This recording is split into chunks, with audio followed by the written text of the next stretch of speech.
Sinasabihan mo akong maligo muna? Hindi yan tinuro nung subject ko sa agham. Kailangan palang maligo, sorry, hindi ko alam. Kung alam ko lang eh.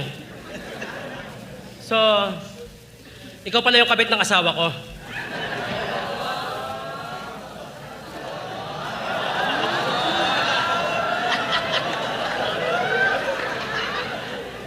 Ang pangit mo.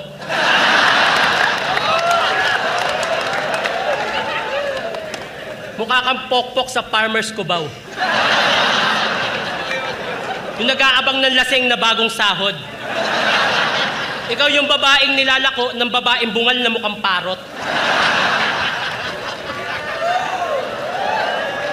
Anong akala mo, maganda ka?